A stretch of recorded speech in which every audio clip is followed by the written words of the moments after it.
ইট, কাঠ আর পাথর ভাঙতে ভাঙতে শৈশব কেটে গেছে আমার। 10টি টাকার বিনিময়ে একটি কাগজের ঠোঙা দিতে গিয়ে গড়াদের বার ধরে দাঁড়িয়েছিলাম পাক্কা 72 ঘন্টা। ছিলাম নিরন্ন, জ্বর ছিল গায়ে।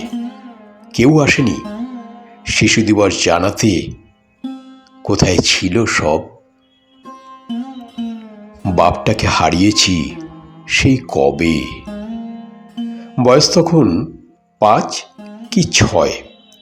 সবাই যখন ক্রিসমাসে ব্যস্ত, আমি দেখেছি আমার বাপটাকে পুড়ে যেতে।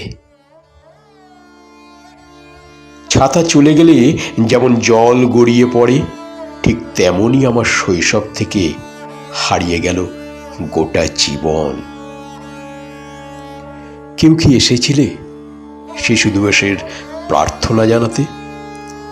আসুনি তো। ক্রমশ অন্ধকার গাঢ় হয়। দূর মাঠে নেতা আসে, মন্ত্রী আসে, কেউ তো আসেনি আমার কাছে। আজ বার্ধক্যের দোরগোড়ায় দাঁড়িয়েও দেখি কেউ আসেনি, আসেও না কোনো দিন। আমি তাদের প্রত্যাখ্যান করেছি।